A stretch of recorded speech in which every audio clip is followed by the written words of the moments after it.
Suzanne Roy, la ministre et députée de Verchères au provincial, annonce son départ. 2 mois après la période des déménagements, la crise du logement est toujours un enjeu sur la Rive-Sud. Et l'équipe de hockey du Collège français de Longueuil démarre sa saison avec 2 victoires. Bonjour, ici Olivier Prince-Groslot. Bienvenue à Info Rive-Sud, vos 30 minutes quotidiennes d'information régionale. Voici vos nouvelles en bref.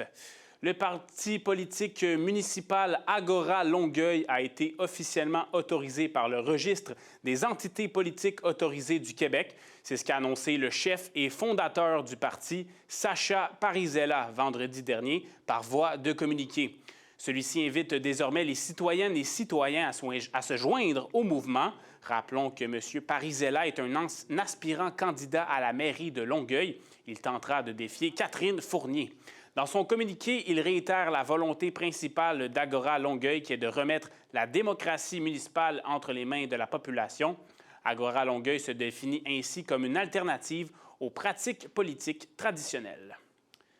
Parlons de la police de la Sûreté du Québec maintenant, car ce mardi 9 septembre sera une journée consacrée à l'opération nationale policière visant les enjeux de sécurité autour du transport scolaire, à laquelle prendront part l'ensemble des unités de la Sûreté du Québec, ainsi que les corps de police municipaux, ce qui devrait inclure ceux de la Rive-Sud, soit le service de police de l'agglomération de Longueuil, la police de Roussillon et celle de Richelieu-Saint-Laurent.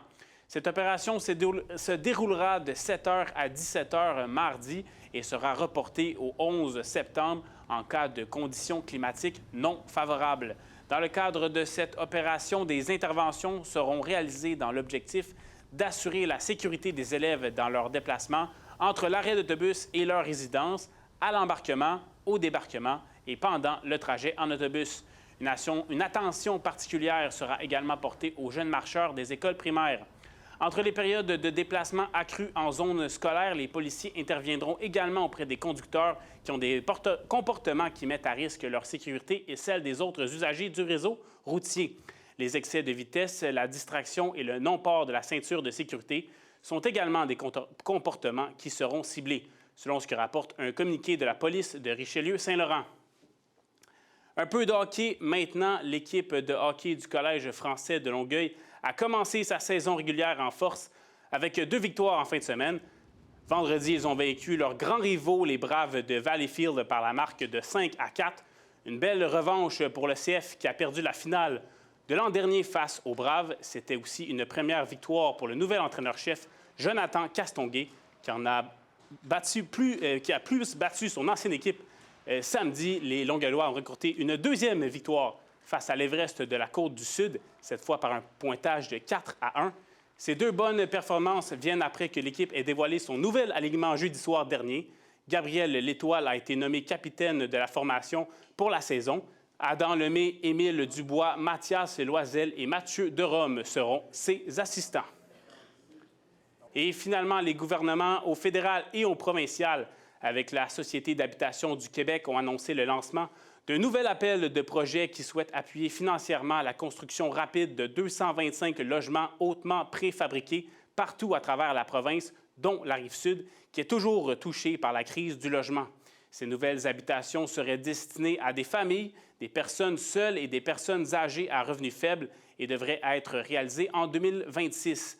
Les coopératives, les organismes à but non lucratif ainsi que les entreprises du secteur privé de la région peuvent déposer un projet d'ici le 7 novembre. Notre journaliste Betty Desjardins s'est intéressée à cette problématique. Voici son reportage. On a dû quitter parce que c'était un peu trop loin de ce qui était proche de nous. On a dû retourner chez nos parents avec mon copain. Marjorie Vasquez, étudiante au cégep Édouard-Montpetit, et son copain qui travaille à temps plein, ont eu de la difficulté à trouver un logement abordable sur la Rive-Sud, une problématique qui serait de plus en plus fréquente dans la population à tout moment de l'année. Mais avec notre revenu, c'était dur de trouver un appartement en dessous de 1400 minimum pour un 3,5 qui accepte un chien. On a un petit chien, donc ça aussi, c'est problématique. Mais au final, on a trouvé, par chance, un appartement à 1200. Mais même à ça, les prix en ce moment sont très élevés. Ce qu'on a, on est vraiment chanceux de l'avoir à 1200, mais ça n'enlève pas le fait que c'est quand même très cher pour ce que c'est. Selon plusieurs organismes communautaires de la Rive-Sud, dans les villes de Longueuil et de Brossard, la moyenne du prix des loyers a augmenté de plus de 55 % entre 2018 et 2024, mais le revenu moyen des ménages n'a augmenté que de 14 %. Il manque de logements abordables dans la région, d'après Sophie Tétrault-Martel, intervenante communautaire au Centre des femmes de Longueuil. Des personnes qui se font évincer parce qu'ils ne sont plus en mesure de pouvoir payer leur logement. Donc, nous, on le voit aussi au Centre des femmes de Longueuil, on le voit, il y a des femmes qui arrivent avec leurs valises directement parce qu'elles se sont faites évincer. Puis là, de trouver justement une ressource d'urgence, les ressources d'urgence débordent déjà sur notre territoire. Selon elle, la crise du logement affecte grandement les femmes qui sont susceptibles de rester dans une situation toxique ou de violence conjugale plus longtemps, comme elles n'arrivent pas à se trouver de logement. D'après la Société canadienne d'hypothèques et de logement, la SCHL, depuis les dernières années sur la Rive-Sud, le prix des loyers a augmenté de 5 à 7 % par an, une première depuis 1990. Les taux d'inoccupation restent autour de 1,5 %. Comme au cours des dernières années, il y a une croissance de la population assez importante sur la Rive-Sud et que les jeunes adultes ont de la difficulté à acheter leur première propriété, selon Francis Cortellino, économiste à la SCHL. Il y a eu beaucoup de construction dans les dernières années d'appartements locatifs, donc il y a beaucoup de nouveaux logements qui se sont ajoutés, c'est quand même une bonne nouvelle. Par contre, la demande a aussi été très forte. Il faut savoir que les prix des habitations pour l'achat, comme les maisons, les condos, ont beaucoup augmenté dans les dernières années. Donc, c'est très difficile pour les jeunes premiers acheteurs là, d'acheter cette première maison, ce premier condo-là. Donc, ils vont rester locataires plus longtemps. Ça va soutenir la demande sur le marché locatif. Plusieurs jeunes adultes auraient donc du mal à quitter le nid familial, comme le prix des loyers ou des propriétés serait trop élevé. Moi, j'ai des amis, mon copain, des collègues qui habitent encore avec leurs parents. Moi, je connais des personnes passées 30 ans. Il n'y a aucune gêne de vivre encore avec leurs parents. C'est juste que ça enlève des opportunités à des personnes de se trouver un logement juste eux. Et comme vous dites, ils doivent vraiment rester avec leurs parents pour avoir un toit sur la tête, ce qui n'est pas l'idéal. Betty Desjardins, Info Rive-Sud. C'est ce qui conclut ce reportage de la crise du logement, qui est un dossier à l'année longue que nous allons surveiller, ce qui me permet de retrouver Betty Desjardins. Bonjour et félicitations pour ton reportage. Bonjour Olivier, merci. D'ailleurs, la SCHL devrait sortir son nouveau rapport annuel de 2025 cet automne. Selon M. Cortellino, les données pourraient être similaires au rapport de 2024 pour ce qui est de la Rive-Sud. Parfait, nous suivrons ça donc. Grosse nouvelle maintenant avec Suzanne Roy, la députée de Verchères, qui a fait une annonce importante ce lundi. Oui, elle est également ministre responsable de la Montérégie et ministre de la Famille. Donc, elle a annoncé ce lundi qu'elle n'allait pas se représenter aux prochaines élections provinciales qui auront lieu donc à l'automne 2026. Elle a précisé avoir averti le premier ministre François Legault en juillet dernier sur ses réseaux sociaux. Elle aurait pris cette décision après une longue réflexion donc puisqu'elle voulait se diriger donc tranquillement vers sa retraite.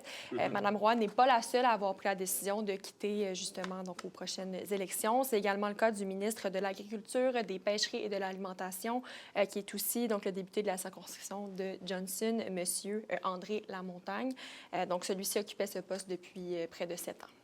Donc, Mme Roy et M. Lamontagne, comme tu nous l'as dit, malgré qu'ils ne se représenteront pas pour un prochain mandat, seront-ils tout de même touchés là, par le tant attendu remaniement ministériel qui devrait s'en venir bientôt, là?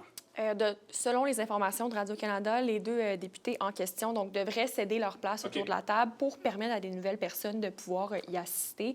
Toutefois, le premier ministre François Legault n'a toujours pas annoncé la date officielle de ce remaniement ministériel, mais plusieurs personnes pensent que ça devrait être ce mercredi. Voilà, et on va suivre ça certainement. Et encore une fois, Mme Suzanne Roy qui a fait une autre annonce ce lundi, une aide financière importante pour la ville de Saint-Amable. Oui, c'est ça. Donc, elle a annoncé donc, au nom du ministère des Transports et de la Mobilité durable un investissement de 700 000 donc pour la ville de Saint-Amable pour des infrastructures de transport actifs. Plus précisément, cette aide financière devrait permettre à la ville donc, de pouvoir réaménager la piste cyclable du parc Le Rocher et aussi d'ajouter 2 pistes cyclables unidirectionnelles surélevée sur la rue Cardinal, donc en transformant la bande cyclable bidirectionnelle qui est déjà existante. Parfait. Merci beaucoup, Betty. Merci, Olivier.